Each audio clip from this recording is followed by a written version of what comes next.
Hello and welcome to the program. I am Fulashade Ogurinde. The Central Bank of Nigeria, CBN, has raised the interest rate from 18% to 18.5%.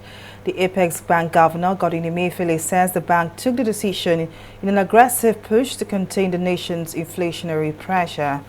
The development is the third consecutive time the Apex Bank will be raising the monetary policy rate, which measures the interest rate. Now, this is coming a week after the Nigeria Bureau of Statistics revealed that the country's inflation rate for the month of April hit 22.22%, surpassing last month's rate of 22.04%.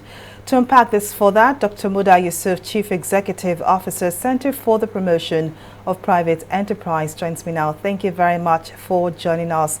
Now, the CBN says that the country's interest rate would have been higher but for its intervention by raising interest rates. Do you agree? No, I don't agree. I thought you meant inflation, not necessarily interest rates. I'm not sure that the monetary policy instruments have had any significant impact on inflation.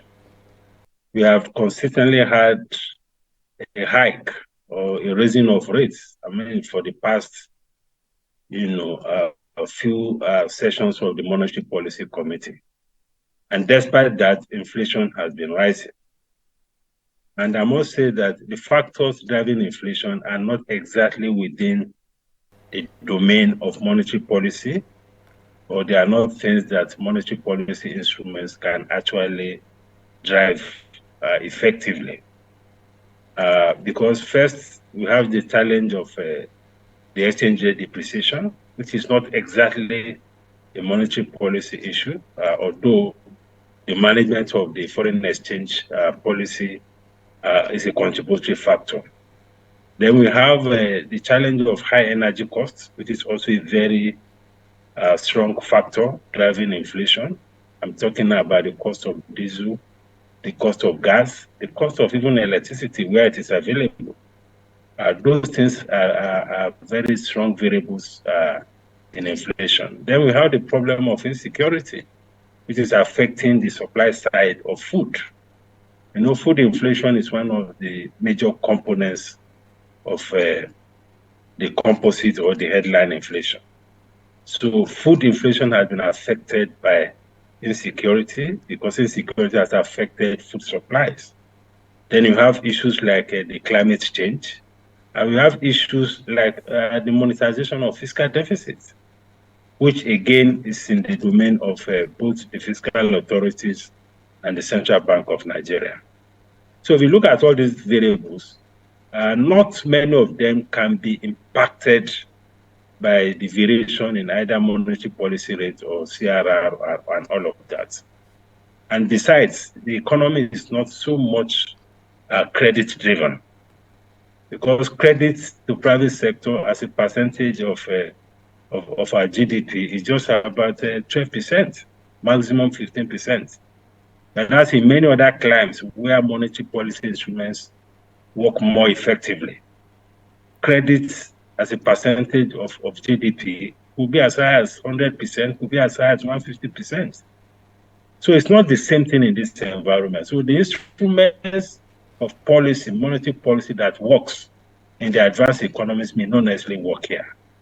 What is driving inflation largely to a large extent in this environment are supply side factors and the monetization of fiscal deficits by the CBN, which in other words, we call the ways and means finances. So those are the critical factors that we need to be addressing if you really want to curb inflation, not necessarily increasing rates. The fact that rates are increasing, it just puts in a lot of pressure on the private sector players that have exposure to bank credit. Those are the victims of this tightening of monetary policy. So if raising the interest rate is not working, how is it worsening Nigeria's economic situation? It's making life more difficult for those who are investors, especially those who have exposure to bank credit, because their cost of operation has continued to increase. Now, prime lending rate is getting close to 20% or slightly over 20%. Maximum lending rate is getting to 30%. In an economy where you have high inflation, in an economy where purchasing power is weak, in an economy where you have to grapple with other challenges like issues of liquidity in the forex market, issues of challenges at the ports, clearing of cargo, high import duty. All of these things make our life extremely difficult, particularly for those in the real sector, because they face much bigger and wider headwinds than those who are in the service sector. So they are the victims of this. In terms of the benefit, I'm not seeing any much benefit, apart from the fact that the CBN is just following the trend that is happening globally. But the fact that other countries are tightening monetary policy does not mean that we should continue to tighten monetary policy, because it has not actually achieved much results. So let's talk about Nigeria's gross domestic product, which fell to 2.31% in the fourth quarter of 2023 from 3.52% in the fourth quarter of 2022. How serious is this situation? It's very serious. I mean, we are talking about a very sharp drop in our GDP growth rate. I mean, this is more than 100 basis points over what we had in the last quarter. And when you have a situation where the economy is slowing, going by what the GDP numbers are saying, and the central bank at the same time is tightening monetary policy, this is a contradiction, because you cannot say that you want to support the economy and you continue to tighten monetary policy, more so when the monetary policy is not helping the real economy. It's not helping job creation. So it's a major concern that you have this very sharp drop in GDP growth. And even of greater concern was that for a very long time, we are having a first-time contraction of agricultural sector. For a long time, the agri sector had not contracted, actually since COVID. Even during COVID, I'm not sure it contracted. But for the first time in a few years, the agricultural sector contracted in Q1 2023. So it's a major concern that the economy is slowing so rapidly the way the figures have shown us. And it's also a reflection of some of the shocks that took place over the last few months, particularly, just as the NBS also said, the Naira redesign policy, which is essentially a cash mopping exercise. The exercise was essentially to mop up cash in the economy, not necessarily to redesign the currency. And that had a very, very serious negative impact on economic growth, on economic activities, on the welfare of the people, and on the performance of businesses, particularly the SMEs. So the Naira redesign policy, or the cash mopping up policy of the central bank, had a devastating effect in the first quarter of this year. And that is, to a large extent, what is manifesting in the slowing of GDP growth. Then, of course, we have electionary activities, which also brought some distraction to the economy. We have the lingering effects of insecurity. We had the fuel shortage issue during the period. So I think it's a combination of all of these factors that have led to the slowing down of GDP. But of course, the most devastating of all and the most disruptive of all was the Naira redesign policy. Well, Dr. Muda Yusuf will take this conversation further just after this break. Coming up on Money Matters is Dangote refinery the solution to Nigeria's energy crisis? Find out after this break.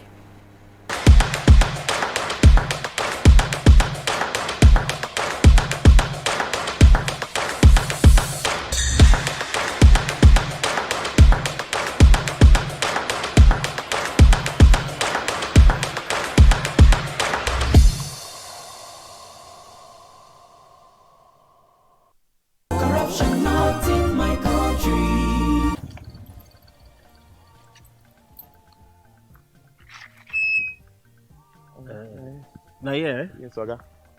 Okay. Where I go come find 300 naira change? I better try look for change now. When they do business. Hey, Timmy. I did, bro. I be. I beg, give me 200 naira. Make I take sort out this guy. If let's say no get change. Take it, give us. I said 200. Give her 100 naira. Yeah. Oga, I agreed to pay 200. How much you think they carry people from that place we carry reach here? Oga. Why they touch me? Now 100 naira. Uh-huh. He agreed to pay. Because that was what you said was the fair. Why you not go pay you? Why you dey extort your customer? You see this corruption what we dey hear for news, they see for people everywhere. Now be this so. This is corruption. Not in our country. Corruption not in my country. Stop corruption now. Welcome back to the program. The commissioning of the 650,000 barrels per day Dangote refinery by President Muhammadu Buhari marks the beginning of an exciting trajectory for Nigeria's oil and gas downstream sector. Sitting on about 2,635 hectares of land at the Ibeju-Lekki area of Lagos State, the Dangote refinery is set to create about 10,000 direct jobs and put an end to petrol import. Despite the tremendous support and applaud the Dangote refinery has received, issues such as pipeline vandalism and environmental impact have given industry watchers concern. Dr. Muda Yusuf, Chief Executive Officer, Center for the Promotion of Private Enterprise, is still here with us for more analysis. Well, thank you very much for standing by. Now, the inauguration of the Dangote refinery is indisputably a great achievement for Nigeria's oil sector. But what measure of impact will the refinery have on the economy? Well, the refinery will have quite a wide range of impacts, positive impacts, I must say. The first is the impact on our drive for import substitution. Almost 30 to 40% of our foreign exchange is used for the importation of petroleum products. So one major advantage that this will bring for the economy is that we spend almost $10 to $15 billion annually to import petroleum products. With the Dangote refinery, I think we'll be able to conserve a lot of foreign exchange, because I imagine that we'll be able to buy the petroleum products in Naira, because this is operating in the country here. And if we're able to conserve that amount of foreign exchange, it has a lot of impact on our foreign reserves. It will have a lot of impact on our exchange rates. So we are likely to see a much better liquidity in the foreign exchange market. That is if we also get our foreign exchange. We're able to know that is one major impact. The other major impact is the impact on job creation. Quite a lot of jobs are expected from the Dangote refinery. We are talking about almost 200 to 300,000 direct jobs. Indirect jobs close to 1 million. Because if you take account of all the value chain that complement the main refinery, you'll be talking about millions of jobs, either in marketing, in distribution, in maritime, shipping, retailing, and all of that, pipelines and so on. So there's a whole lot around that. Another major point is that it will make it easier for us now to transit into a full-scale deregulation of the downstream sector. Because the argument of those who are against the subsidy removal was that we need to ensure that we refine products domestically. Now that we are at the threshold of refining domestically, it will be easier for us to move away from this subsidy. And that will lead to a lot of savings, and that will impact positively on our revenues. Because right now we are spending close to anywhere between 6 to 7 trillion naira on subsidy. So it will be easier to engage the civil society, the labor unions, and even the citizens that, well, now that you can produce this product locally, you can now move away from this subsidy. Even though the price at which Dangote will sell the product may not necessarily come with subsidy, but the fact that it is produced here will give some room either for negotiation, it will give room for savings logistics and freights, which obviously will be cheaper than what we import. But more importantly is that it will help us to move in the right direction as far as reforming the oil and gas sector is concerned. Which now, is about speaking of removing freight, I'm subsidy. sorry to And once you interrupt you remove there. subsidy, Speaking of the cost of freight, what level of impact will domestic refining of petrol have on the cost of the petrol consumed in Nigeria, given that only the cost of freight will be eliminated? well, I imagine that there will be some negotiation between the NNPC and Dangote refinery to moderate the price. I'm not saying that the government will continue to retain the entire subsidy. I imagine that the subsidy thing will have to be dealt with gradually, especially now that we are talking about transition to a new government. The new government will not want to come with that bang of removing the entire thing completely. But I'm sure that a framework can be developed between the NNPC that will supply the crude and Dangote refinery that will supply the petroleum product, the refined products. You know, NNPC is also a shareholder in Dangote refinery. It has about 20% shares. So some engagement can take place, either by giving some concession in terms of the price of crude that will be sold to Dangote in return for a moderated price of refined products. Something can be worked out. The situation now is much more amenable to some negotiation and engagement to ensure, that there's a soft landing as far as the subsidy removal is concerned. So apart from savings in the cost of freight, there can be engagement around the cost at which the crude will be sold to Dangote and the cost or the price at which Dangote will also sell the refined products to the NNPC or to the country. So that is the opportunity that this situation creates. Unlike what you have when you import petroleum products, such importation does not lend itself to this kind of conversation. So we are dealing with a much more flexible situation here. All right. Now, some experts have argued that the Dangote refinery is built on dollar-dominated financing, which means that the project would focus on speedily generating the dollars to service and repay those loans rather than sell cheap petrol. What do you make of this?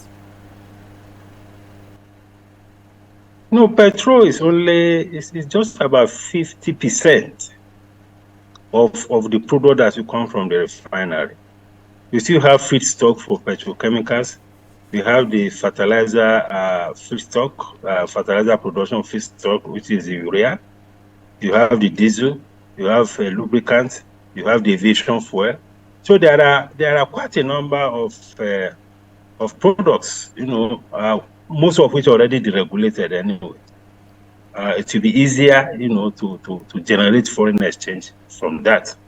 And in any case, even if we talk about even the PMS, when there's a conversation between the government and Dangote on the cost of crude, because if the government does not sell crude to Dangote at the international price, then it will be easier for Dangote to also sell to the country at a fairly reasonable rate, not at a purely commercial rate. And because of the fact that NNPC is also a major shareholder, this kind of negotiation can happen to moderate, the price of petroleum products. Because when you are dealing with matters like this, it cannot be entirely commercial. You cannot be talking entirely about pure economics.